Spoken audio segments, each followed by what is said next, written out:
ये गणतंत्र दिवस हमारे देश की स्वतंत्रता दिवस यानी आज़ादी के दिन का ही एक लिखित स्वरूप है। देश तो आज़ाद हुआ, उसके खुशी में हम 15 अगस्त में झंडा फहराते ही हैं, लेकिन हमारे आज़ादी होने के बाद भी कुछ कमियां रह गई थी।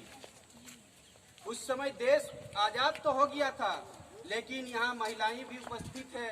मैं उनको भी इस बारे में बता दूं कि जब हमारा देश का संविधान लागू नहीं हुआ था, उस समय स्त्रियों की क्या दशा थी।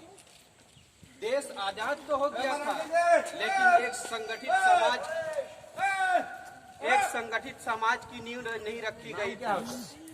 देश तो आज़ाद हो गया था, सभ्यता तो थी, लेकिन सभ्य लोग नहीं थे। एकता और अखंडता का कोई नाम का चीज नहीं था।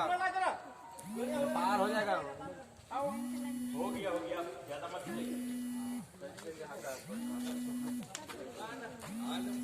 देश तो आजाद हो गया था, पर महिलाओं की दशा यह थी कि उस समय महिलाओं को भी बहुत पिछड़ा अवस्था था। उन दिनों औरतों के पैरों में चप्पल, बदन में कपड़ा, हाथ में छाता दिख जाता था तो उसे मेम साहबी फैशन कहा जाता था। लेकिन आज की दशा बदल गई है। जब से देश का संविधान लागू हुआ, स्त्रियों की एक बराबरी की हिस्सा का दर्जा मिला। उस समय देश की संविधान जब लिखित रूप में आया नहीं था, उस समय सब सरकारी दफ्तरों में महिलाओं का कोई स्थान नहीं था। लेकिन आज महिला भी हमारे देश के पुरुषों के साथ साथ कंधे से कंधे मिलाकर काम किया करते हैं। हमारा देश का संविधान का एक यह भी उद्देश्य था कि एक संगठित समाज का निर्माण हो, हमारा देश विकसित हो। लेकिन हमारे देश के लोकतंत्र में देश के आजाद होने के बाद कई नेताएं आई, कई सत्ताएं आई, लेकिन व्यवस्था नहीं बदली। कई नेताओं के चेहरे आए पर चरित्र नहीं बदली, कई मुखौट आए पर मन नहीं बदला।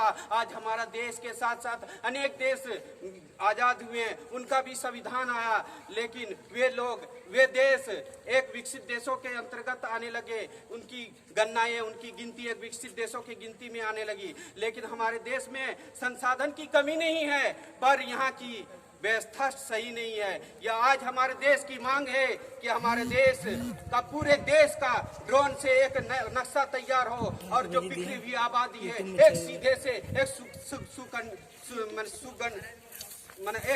सीधी से एक देखने लायक नक्शा तैयार हो। हमारे देश की व्यवस्था बदले, हमारे देश का जो जनसंख्या एवं घर हो एक सीधे से हो, ताकि हमारा जो भी हो, यदि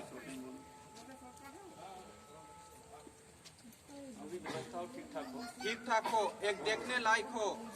मैं यही कहकर अपना वक्तव्य समाप्त करता हूँ। जय हिंद, जय भारत। क्षमा करेंगे।